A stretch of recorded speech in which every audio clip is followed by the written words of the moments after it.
Bismillahirrahmanirrahim. Alhamdulillahi hamdan katsiran thayyiban mubarakan fih kama yuhibbu rabbuna wa yarda.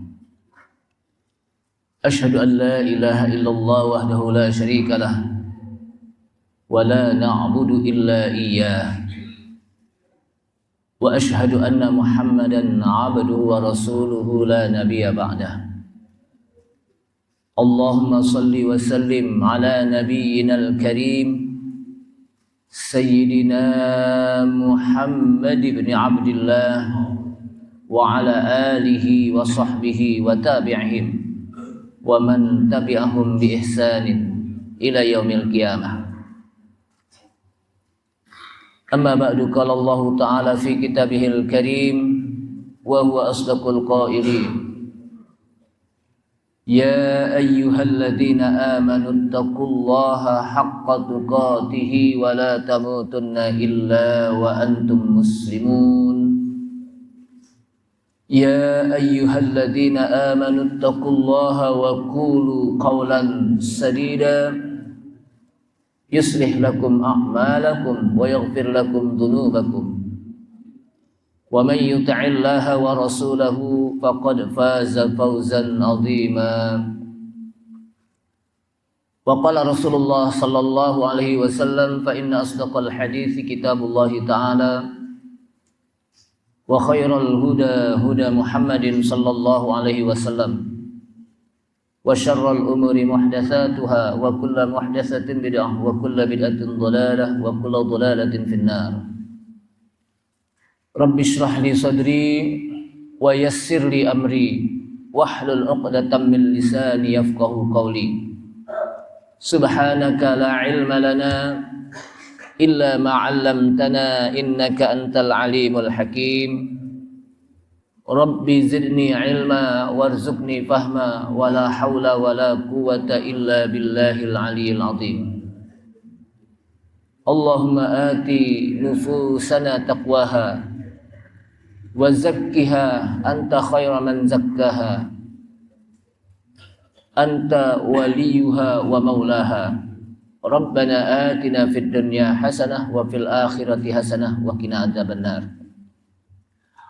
Ma'asyiral muslimin wal muslimat rahimani Allah wa rahimakum. Ibu bapak hadirin hadirat sekalian, jamaah Masjid Al-Muhajirin yang mudah-mudahan dirahmati Allah Subhanahu wa taala. Kita awali kajian subuh ini dengan memanjatkan puji syukur kita kepada Allah Subhanahu wa taala yang telah begitu banyak memberikan nikmat-nikmatnya kepada kita sekalian. Dan di antara nikmat yang begitu banyak, maka nikmat iman dan Islamlah yang merupakan nikmat yang utama dalam kehidupan kita. Karena nikmat iman dan Islam inilah yang akan bisa membawa kita untuk masuk ke dalam surga Allah Subhanahu wa taala. Salawat serta salam tak lupa kita sampaikan kepada Nabi kita Nabi Muhammad sallallahu alaihi wasallam beserta para keluarganya, para sahabatnya, para pengikutnya yang senantiasa istiqamah di dalam menjalankan sunnah-sunnahnya dan ajaran-ajarannya. Ma'asyiral muslimin, a'azzani Allah wa iyyakum, kaum muslimin yang mudah-mudahan dimuliakan Allah Subhanahu wa taala. Kita akan membahas tentang surat Al-Isra ayat 23. Allah Subhanahu wa taala menyebutkan wa qadha rabbuka alla ta'budu illa iyyahu wa bil walidaini ihsana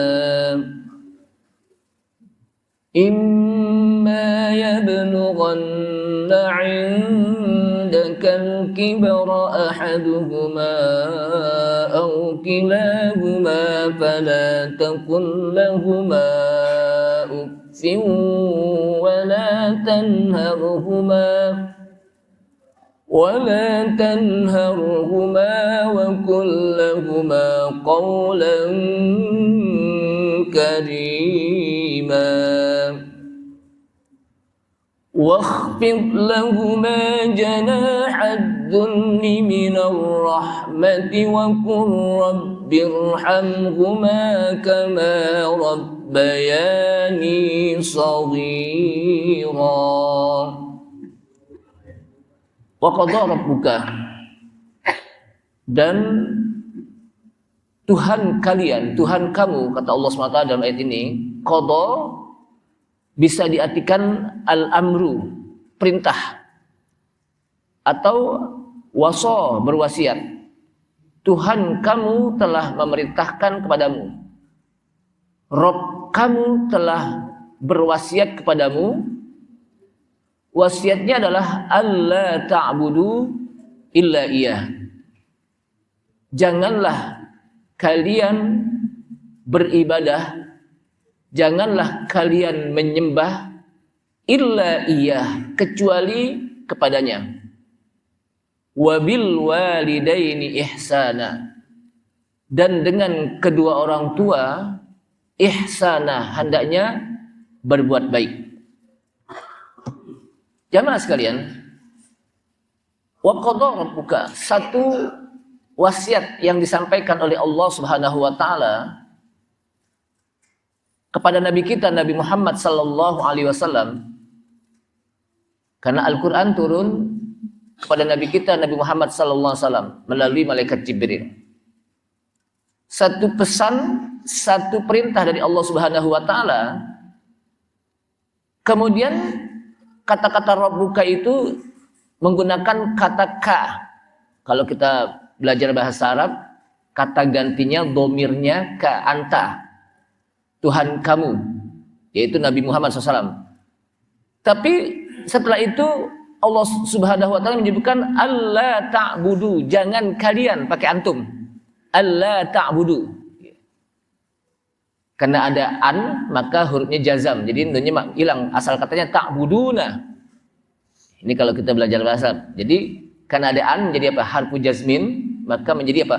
Alla ta'budu, janganlah kalian. Kalian itu siapa? Kita semuanya.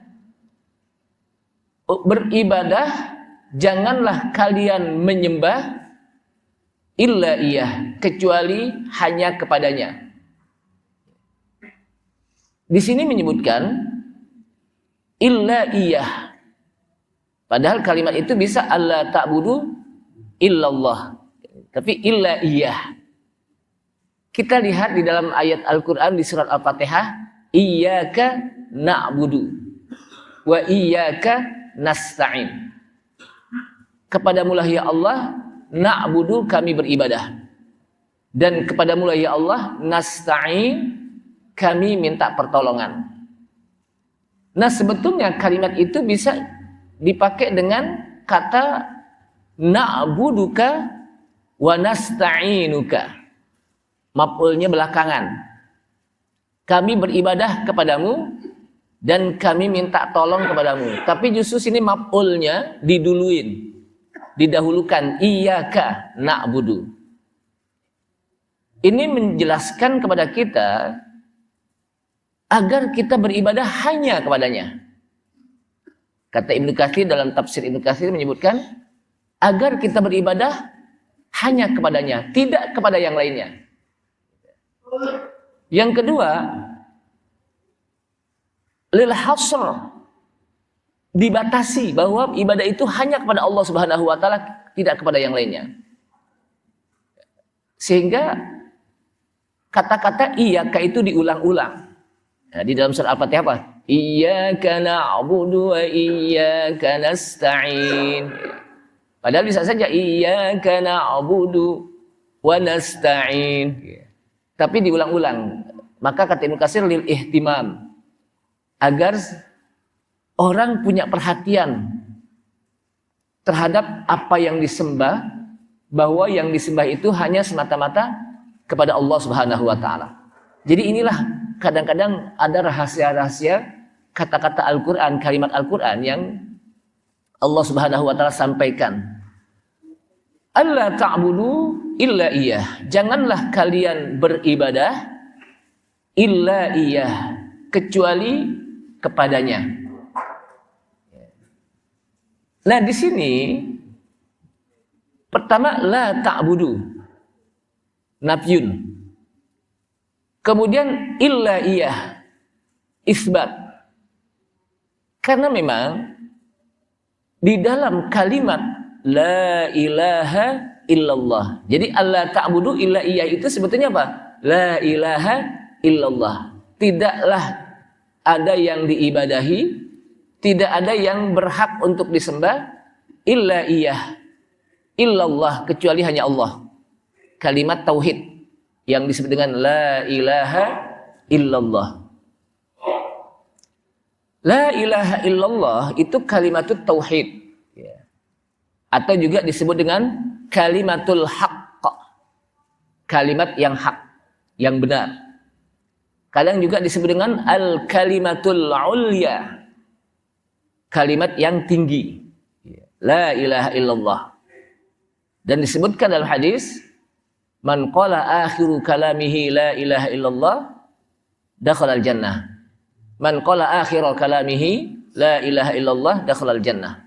Barang siapa yang mengatakan la ilaha illallah pada akhir ucapannya, ketika dia mau meninggal, akhir ucapannya dengan kalimat apa? La ilaha illallah dakhala al jannah. Maka dia akan masuk ke dalam apa? Surga.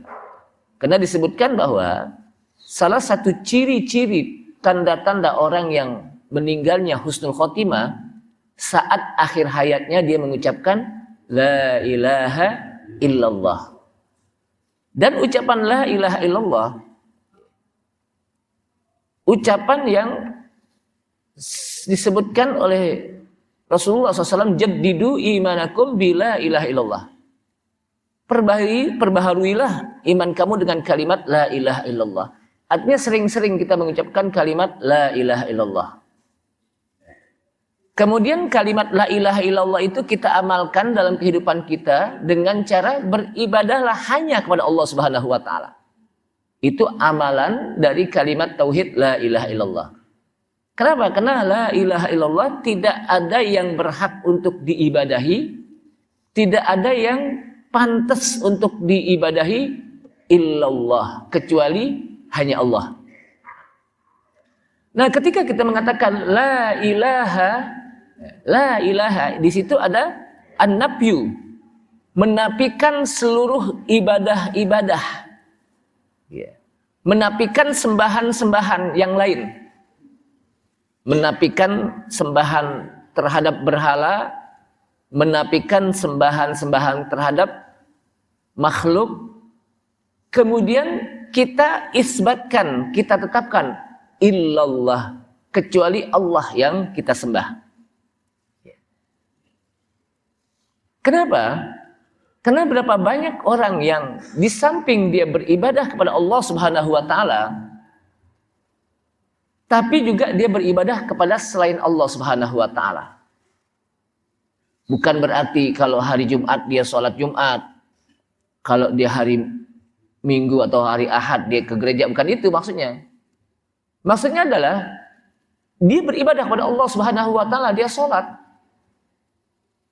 dia bersujud kepada Allah Subhanahu wa taala, tapi dalam sisi kehidupannya selesai sholat dia masih percaya terhadap adanya praktek-praktek perdukunan. Dia masih percaya terhadap adanya ramalan-ramalan orang-orang yang dianggap pintar padahal belum tentu pintar. Orang-orang yang dianggap apa? Percaya ramalan orang-orang yang disebut dengan paranormal padahal belum tentu normal, kan gitu. Dia percaya itu. Tapi dia sholat itu apa? Bersujud kepada Allah Subhanahu wa taala. Bahkan konsultasinya tentang nasibnya, umpamanya dagangannya nggak laku-laku. Bukan dia berdoa kepada Allah Subhanahu wa taala, tapi kepada dukun. Bagaimana caranya biar dagangannya laku? Kenapa? Karena sekarang ini kan perdagangan ekonomi itu bersaing. Ya namanya datang ke dukun, ya namanya dukun kan sok tahu. Walaupun dia nggak tahu, harus tahu. Namanya dukun. Akhirnya disuruh apa? Bawa macam-macam syarat-syarat yang nggak rasional kalau bahasa kita, syarat-syaratnya. Bawa ayam hitam lah, ayam putih lah, ayam belang-belang, macam-macam itu. Nah ini apa? namanya apa? Berdukun. Padahal orang yang melakukan ini yang disebut dengan syirik, perbuatan syirik. Artinya apa? Menjadikan Allah Subhanahu wa taala ada tandingannya. Di samping dia minta kepada Allah Subhanahu wa taala, tapi juga dia minta kepada dukun. Maka kata para ulama, orang yang berbuat syirik di samping dia meminta kepada Allah Subhanahu wa taala, tapi juga dia meminta kepada selain Allah Subhanahu wa taala, orang itu tidak meyakini bahwa Allah Subhanahu wa taala Maha Pemberi. Orang itu tidak meyakini bahwa Allah Subhanahu wa taala Maha memberikan rezeki. Maha menerima segala doa orang yang berdoa. Dia ragu terhadap apa? Kasih sayang Allah Subhanahu wa taala kepada dirinya. Maka ayat ini wa qadha rabbuka alla ta'budu illa iyyah. Sebetulnya kalimat itu la ilaha illallah ini. Jadi la ilaha illallah pertama kita nafikan. Nafikan apa? Tidak ada sembahan-sembahan yang lain.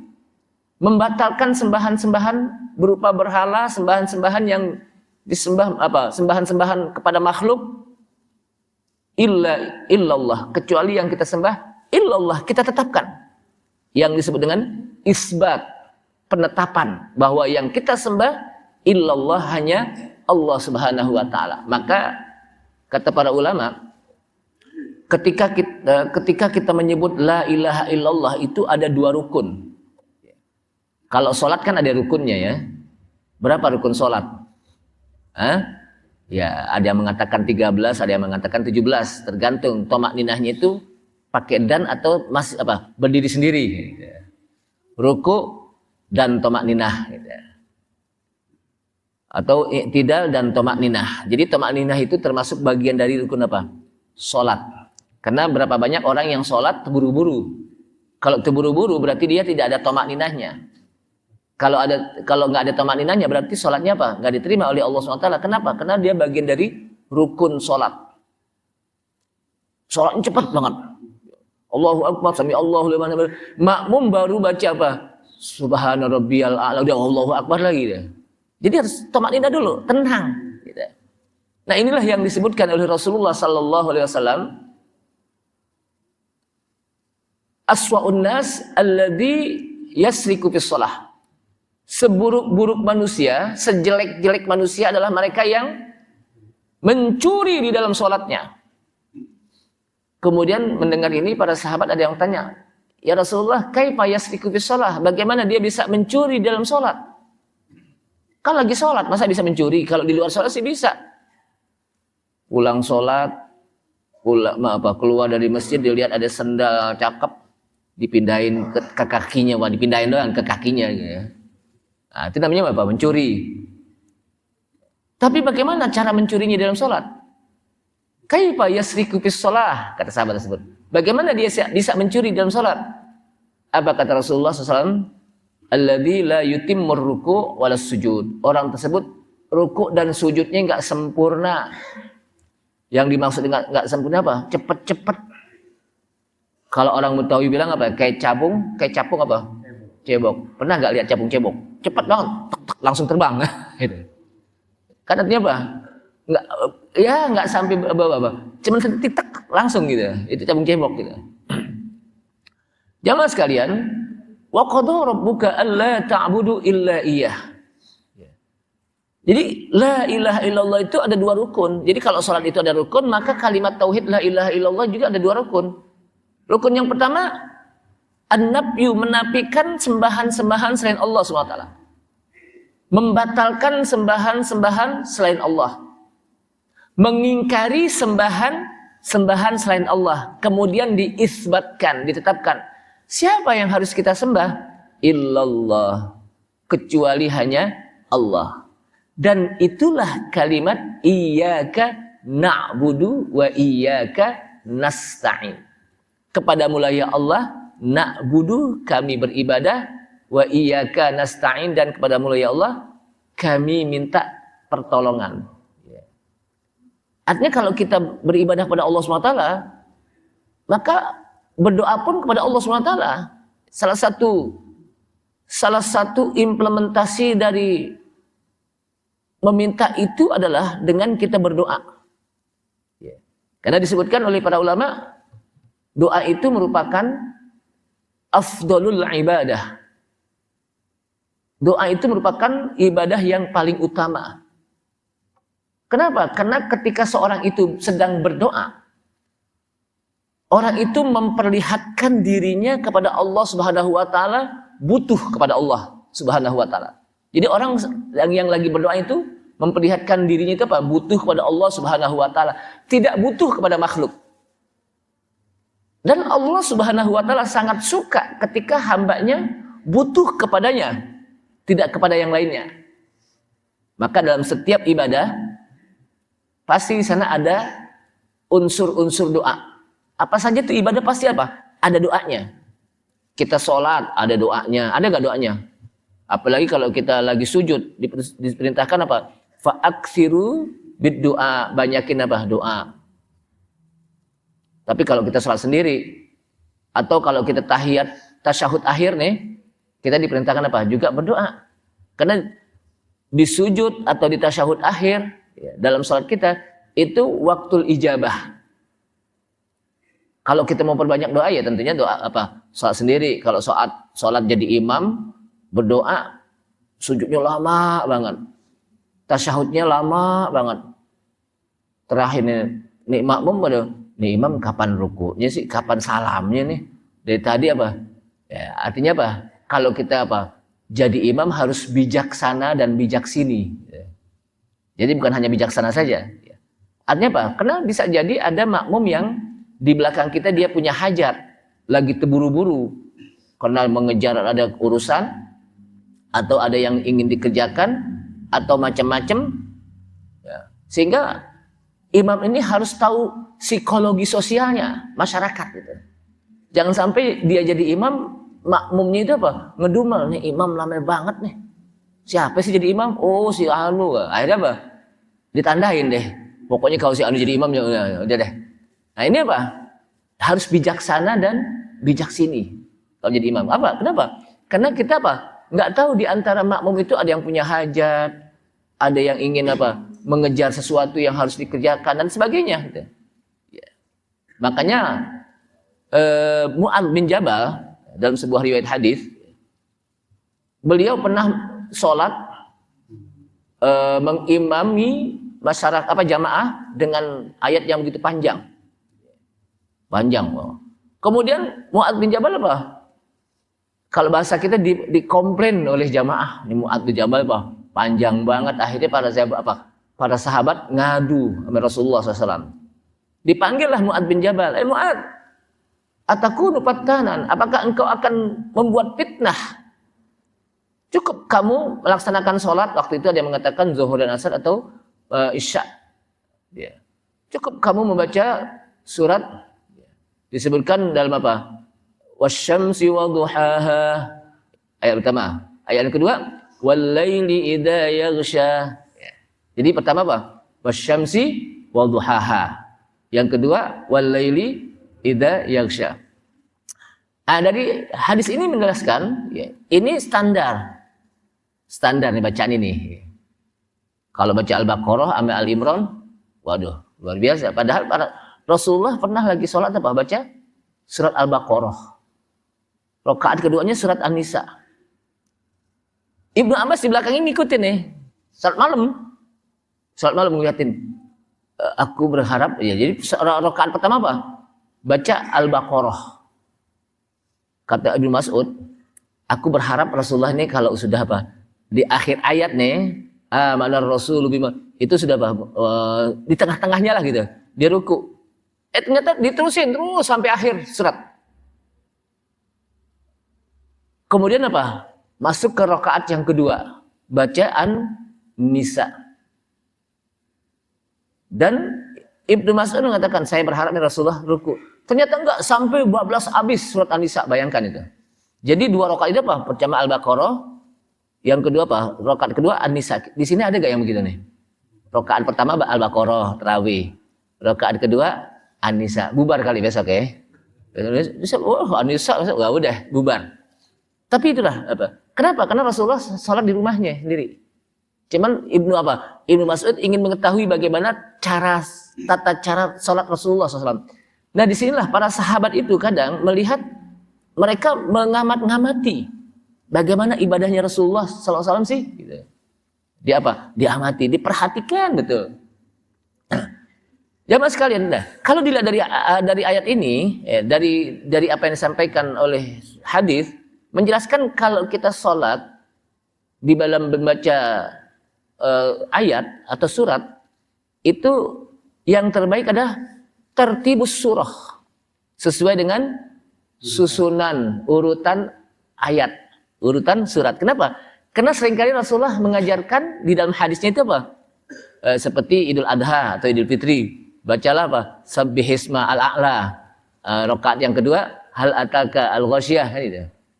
Kemudian juga Rasulullah ketika di dalam hari Jumat subuh, beliau membaca di rakaat yang pertama, Alif Lam Mim. Sajadah yang disebut Alif Lam Mim. Tanzilul kitabi la raiba fihi min rabbil alamin. Am yakuluna iftarah. Nah di situ nanti ada sujud tilawah. Ya, itu dilakukan di sholat subuh Jumat. Ada sujud tilawah di rakaat pertama. Kemudian rakaat kedua baca Hal ata 'alal insani hinun minad dahri lam yakun syai'an madhkura. Rakaat kedua. Ini sesuai dengan tertibus surah. Sesuai dengan tertibnya Al-Qur'an, urutannya. Karena itu disunahkan sesuai dengan tuntunan Rasulullah sallallahu alaihi wasallam. Sama juga ketika Rasulullah sholat malam, beliau membaca rakaat pertama Al-Baqarah. Rakaat kedua An-Nisa. Itu kan susunannya begitu. Ini kan kadang-kadang kita ngacak. Nah, rakaat pertama dibaca umpamanya Watin. Rakaat kedua dibaca Wadduha. Atau rakaat pertama dibaca Al-Ghasyiyah, hal ataka adil sul ghasyiyah. Rakaat yang keduanya dibaca Amma yatasaalun. Itu namanya ngacak. Itu namanya ngacak. Sah gak Ustaz? Sah. Cuman kan kita dalam sholat ingin mendapatkan afdoliyatus sholah. Keutamaan di dalam melaksanakan sholat. Sehingga kita juga mendapatkan pahala yang utama. Bukan hanya sekedar yang penting sholat. Jamaah sekalian, kita masuk kepada surat Al-Isra. Wa qadha rabbuka alla ta'budu illa iyyah. Dan Tuhanmu, kata-kata qadha banyak sekali di dalam Al-Quran menyebutkan, Tuhanmu itu memerintahkan kepada kamu, hai Muhammad, hanya itu Nabi Muhammad. Kemudian apa yang diperintahkan? Alla ta'budu illa iyyah. Maka kata alla ta'budu illa iyyah itu kata para ulama, la ta'budu illallah. Gitu. Maksudnya alla ta'budu illa iyyah la ta'budu illa iyyah atau la ta'budu illallah. Jangan kalian menyembah illa iyyah kecuali hanya kepadanya. Menggunakan iya. Kalau kata-kata iya hanya kepadanya, tidak kepada yang lainnya. Kemudian ayat ini digandengkan dengan wabil walidaini ihsana. Dan dengan kedua orang tua ihsana, hendaknya berbuat baik. Digandeng tuh. Kalau di dalam bahasa Arab artinya diatofkan. Atau itu digandengkan. Kata para ulama, setelah dia beribadah kepada Allah Subhanahu wa taala, kewajiban manusia, kewajiban yang kedua adalah berbakti kepada kedua orang tuanya, berbuat baik kepada kedua orang tuanya dengan cara ihsan. Apa sih ihsan? Ihsan itu banyak para ulama menjelaskan. Kata ihsan itu ada yang mengartikan profesional. Makanya dalam sebuah rumah sakit itu disebutkan ihsan di dalam pelayanan atau ihsan di dalam bekerja. Maksudnya profesional di dalam bekerja, di dalam melayani. Itu secara bahasa. Apa sesungguhnya ihsan? Ihsan itu kalau dilihat dari hadis Rasulullah SAW, ketika ditanya mahwal ihsan, maka kata Rasulullah SAW, al-ihsan an ta'budallaha ka'annaka tarahu, fa illam takun tarahu, fa innahu yarak. Ihsan itu adalah engkau berbuat Anta'budallah ka'annaka tahu. Engkau beribadah pada Allah. Kita sujud pada Allah SWT. Kita menyembah Allah Subhanahu wa taala. Ka'annaka tarahu, seakan-akan engkau melihat Allah. Fa illam takun tarahu, jika kalian engkau tidak melihat Allah Subhanahu wa taala, fa innallaha yarak. Sesungguhnya Allah melihat kita. Artinya kalau kita beribadah betul-betul bahwa kita itu diperhatikan oleh Allah Subhanahu wa taala. Allah Subhanahu wa taala betul-betul apa? Melihat kita.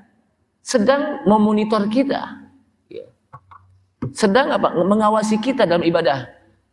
Karena kita merasa bahwa kita sedang diawasi oleh Allah Subhanahu wa taala, maka setiap apa yang kita lakukan dalam ibadah kita lakukan secara benar. Kenapa? Karena kita sedang diawasi Allah Subhanahu wa taala. Itu apa? Yang disebut dengan apa? Ihsan secara apa? Secara umum. Yang disebutkan oleh hadis Rasulullah sallallahu alaihi wasallam. Namun kata ihsan itu kan diambil dari kata-kata hasan. Hasuna yahsunu. Husnan hasanan. Yang artinya baik. Kemudian ditambah alif menjadi ahsana yuhsinu, ihsanan, berbuat baik. Kalau hasana yahsunu apa? Buat baik saja, tapi ahsana yusinu, berbuat baik. Ya. Menjadi apa? Ihsanan. Nah, al-ihsanu fil Islam disebutkan sini Pak. Ihsan di dalam Islam itu adalah itqanul amal alladhi yakumu bihil muslim wa badlul juhdi li ijadatihi li yusbiha ala akmali wajhin. Itu yang disebut dengan apa? Ihsan. Ihsan itu adalah satu perilaku itqanul amal, di mana seseorang melakukan amal itu secara tekun. Tekun dalam apa? Bekerja, dalam beramal, dalam berbuat baik. Yang dengan dia tekun dalam beramal itu, maka tegaklah amalan tersebut yang dilakukan oleh seorang muslim. Tegak. Artinya melakukannya itu bukan asal-asalan. Ya. Bukan hanya sekedar aja, bukan hanya sekedar ala kadar. Kan itu, ada kan orang bekerja itu apa? Yang penting ala kadarnya aja deh kan gitu. Atau sekedarnya aja. Ini enggak, secara tekun. Itqan, ikannya apa? Tekun, sungguh-sungguh. Ya. Sungguh-sungguh. Wa badlul juhdi, dan mengerahkan seluruh tenaga dia. Bukan hanya kalau kita melakukan ala kadar ini kan apa? Ya yang penting kan mengerjakan aja gitu. Tapi enggak, ini mengerahkan apa? Seluruh apa yang apa? Dia miliki. Kalau hartanya dia kerahkan, tenaganya, waktunya juga begitu. Menolong juga menolong dengan betul-betul. Itu apa? Yang disebut ihsan. Fa in kana al-amalu khassan bin nasi wajabat ta'diyatuhu ala akmali wajhin. Jadi dia melakukan secara khusus. Lakukannya apa? Secara khusus dan melakukannya ala akmali wajhin, dengan cara yang sempurna. Itu yang disebut apa? Ihsan. Sehingga ketika kita melakukan berbuat baik kepada kedua orang tua, maka Allah Subhanahu wa taala sebutkan apa? Wabil walidaini ihsana, dan dengan kedua orang tua hendaknya berbuat ihsan. Artinya apa? Di dalam melakukan kebaikan kepada kedua orang tua, hendaknya yang pertama bukan asal-asalan. Yang penting ala kadarnya aja, enggak. Tapi apa? Secara tekun. Apa tekun tadi saya katakan? Tekun di dalam melakukan amalan, sehingga dengan ketekunan tersebut, ya, maka apa yang kita lakukan itu tegak, ya, continue, ya. Bukan hanya hari itu saja, continue. Kemudian melakukannya juga badlul juhdi, mengerahkan tenaga kita. Artinya bukan tenaga dalam maksudnya. Tenaga itu artinya apa? Dalam apa yang kita lakukan apa? Kita kerahkan harta kita, tenaga kita, waktu kita luangkan. Dan dilakukan ala akmali wajhin, dilakukan secara apa? Sangat sempurna. Itu yang disebut apa? Ihsan. Berarti kalau gitu, Kita melakukan kebaikan kepada kedua orang tua kita itu harus tekun. Bukan asal-asalan. Yang kedua, kita lakukan mengerahkan seluruh tenaga kita, seluruh apa yang kita miliki untuk kedua orang tua kita. Yang ketiga kita lakukan untuk orang tua kita itu ala akmali wajhin. Melakukannya secara sempurna. Bukan apa? Enggak sempurna. Secara tamam disebutkan. Makanya kalau kita lihat bagaimana Uwais Al-Qarani namanya ya. Uwais Al-Qarani ini sebetulnya dia sahabat Rasulullah SAW. Kenapa? Karena dia hidup di masa sahabat. Namun kalau dilihat dari definisi, apa sih yang disebut dengan sahabat? Sahabat itu, kata para ulama, man laqiyan nabiyya sallallahu alaihi wasallam, orang yang pernah bertemu dengan Nabi sallallahu alaihi wasallam, yakidon secara melek. Tahu melek? Artinya bukan dalam mimpi, bukan apa? Dalam mimpi, melek. Artinya apa? Betul-betul bertemu. Face to face. Face to face apa? Betul-betul ngelihat itu wajahnya gitu. Bukan di dalam apa? Bukan dalam mimpi. Kemudian wa amana bihi. Dan setelah dia bertemu kepada Rasulullah SAW, dia beriman kepada Rasulullah SAW. Wa mata alal iman. Dan dia pun mati dalam keadaan beriman. Ini definisi apa? Para sahabat. Yang disebut apa? Sahabat. Man laqiyan nabiyya sallallahu alaihi wasallam. Orang yang bertemu dengan Nabi. Siapa saja di zaman Rasulullah SAW yang pernah bertemu dengan Nabi SAW, syarat pertamanya nih, maka dia disebut sahabat. Bagaimana dengan Abu Jahal, Abu Lahab, dan yang lainnya? Syarat yang kedua, wa amana bihi. Habis bertemu, beriman. Dan bertemunya juga dengan yakizon. Dengan apa? Dengan langsung. Face to face. Dan beriman. Nah, Abu Lahab, Abu Jahal, walaupun dia sering bertemu dengan Nabi kita, Nabi Muhammad SAW, kalau nggak beriman, nggak disebut apa? Sahabat. Kemudian, wa mata alal iman. Dan ketika dia beriman, matinya pun dalam keadaan beriman. Karena bisa saja ketika dalam perjalanannya, ketika dia beriman, ternyata matinya apa? Dalam keadaan kufur. Bisa saja kan gitu. Tapi dia mati dalam keadaan beriman. Itulah sahabat. Nah, Uwais Al-Qarani nggak pernah bertemu dengan Rasulullah SAW walaupun dia hidup di masa Rasulullah SAW. Kenapa? Karena dia ngurusin, kalau bahasa, mengurusi ibunya. Bayangkan ibunya apa? Diurusin. Pokoknya dia menjadikan apa? Dirinya sebagai ready for use untuk ibu. Apa ready for use? Siap pakai untuk apa? Orang tuanya. Kapan saja. Makanya dia nggak kemana-mana. Cuma ngurusin ibunya aja.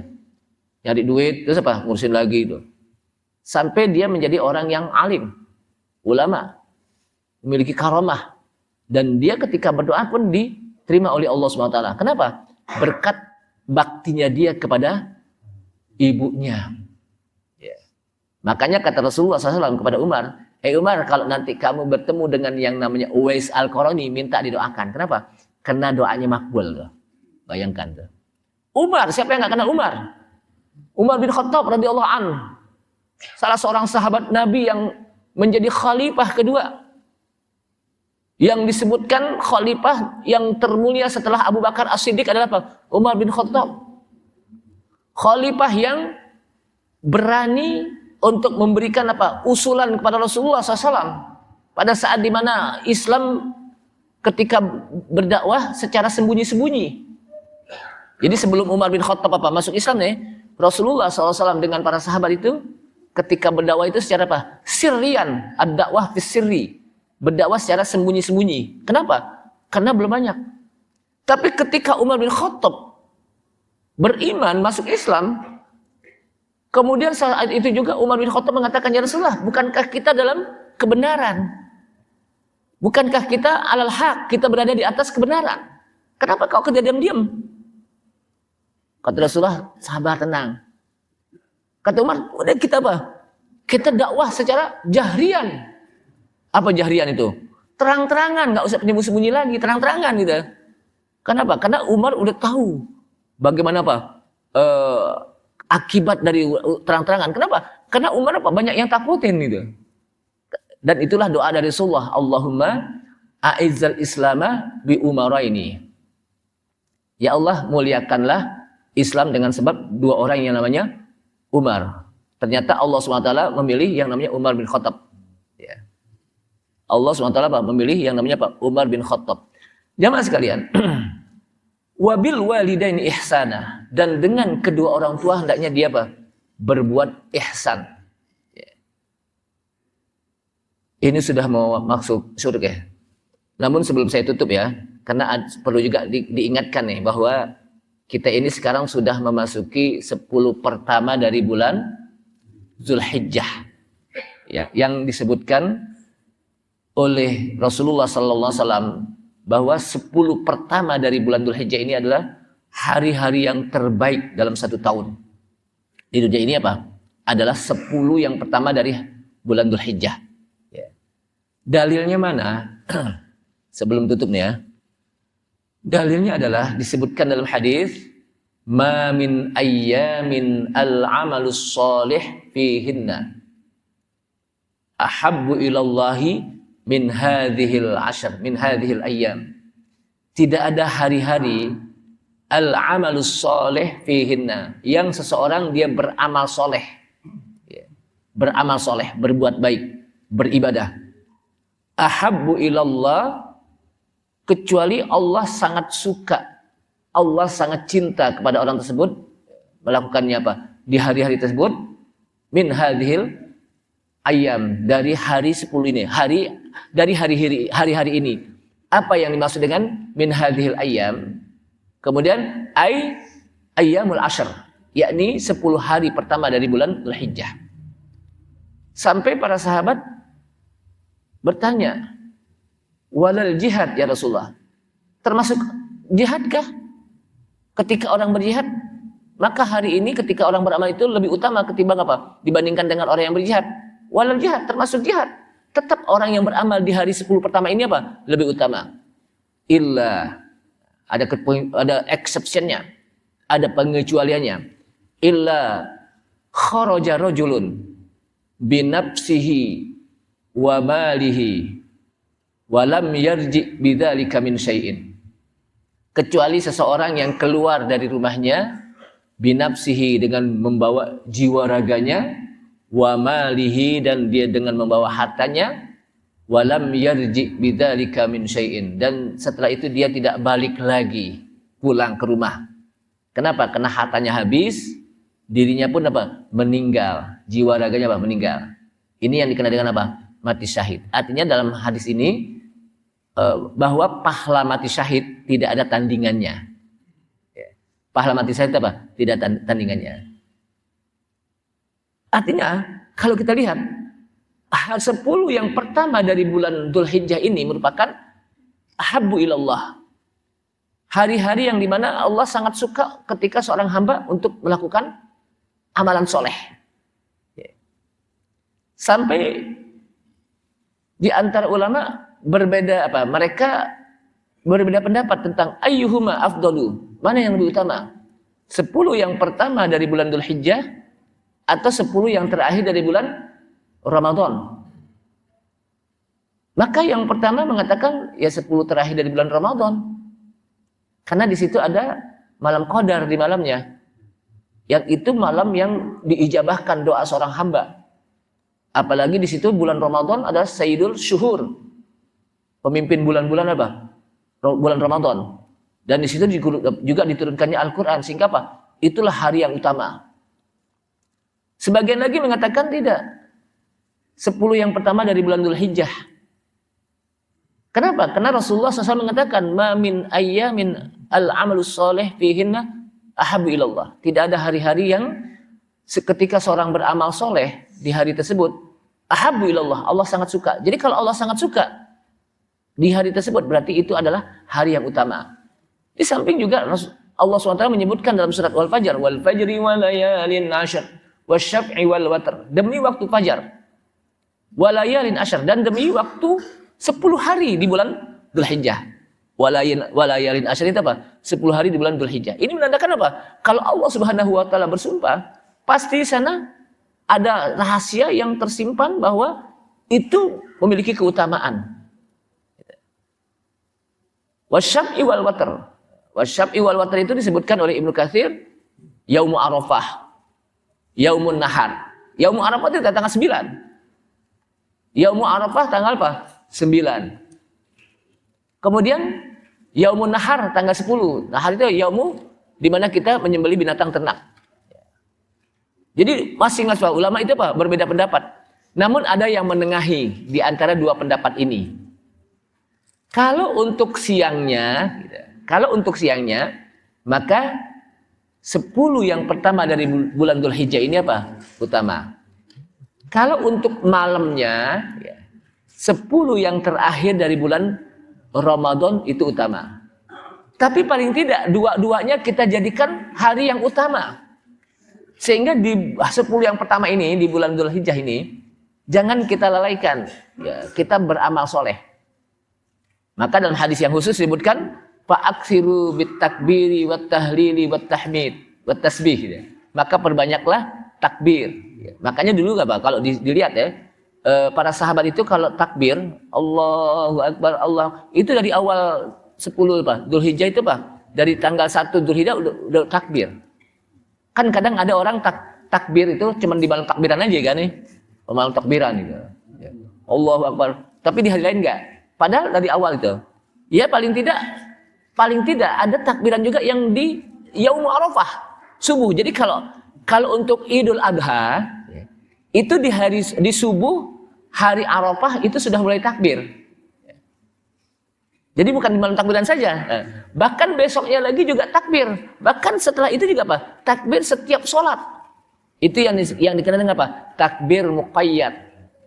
Jadi kalau di dalam Idul Adha ini takbirnya banyak, bahkan sampai ayyamut tasyrik terakhir di asar itu. Itu yang disebut apa? Takbir muqayyad, terikat dengan waktu sholat. Berbeda dengan Idul Fitri, cuman takbirnya apa? Malam takbir dia bertakbir sampai imam naik mimbar khotib, udah selesai, disunahkan gitu. Tapi kalau Idul Adha enggak. Ada apa? Ada yang dari awal, bahkan Yaum Arafah subuh juga ada. Bahkan sampai ayyamut tasyrik terakhir di asar. Itu takbir Allahu Akbar. Jadi berbeda. Kemudian perbanyak sedekah. Perbanyak membaca Al-Qur'an. Ya itu Pak, pokoknya berbanyak Pak. Dan disebutkan lagi kalau pahalanya dilipat gandakan di 10 terakhir. Jadi berbeda nih pahalanya dengan hari-hari yang lain. Kalau pahalanya dilipat gandakan oleh Allah Subhanahu wa taala ketika dia berbuat amal soleh, otomatis kalau dia berbuat dosa juga dosanya dilipat gandakan. Sehingga paling tidak kita jangan berbuat dosa. Kenapa? Karena dosanya dilipat gandakan. Sebab Dzulhijjah ini termasuk bagian dari apa? Arba'atun hurum. 4 bulan yang diharamkan. Yang disebutkan oleh Allah Subhanahu wa taala apa? Inna iddatasy syuhuri 'indallahi 12 syahran fi kitabillahi yauma khalaqas samawati wal ard minha arba'atun hurum. Ya. Minha arba'atun hurum. Dzulqa'dah, Dzulhijjah, Rajab, Muharram. Itu yang disebut apa? Arba'atun hurum. Dimulai apa? Rajab, Dzulqa'dah, Dzulhijjah, terus Muharram. Artinya apa? Itu di zaman Rasulullah kan tidak boleh berperang situ. Artinya kalau kita melakukan ibadah itu apa? Dilipat gandakan. Terkhusus lagi tadi apa? Yang Dzulhijjah yang 10 hari dari apa? Bulan Dzulhijjah. Maka kata apa? Allah Subhanahu wa taala minha arba'atun hurum. Dzalikad dinul qayyim fala tadrimu fihinna anfusakum. Jangan kamu melakukan perbuatan zalim terhadap diri kamu di bulan-bulan ini. Maksudnya apa? Jangan kalian berbuat dosa di bulan ini. Ya. Jangan kalian berbuat dosa di bulan ini.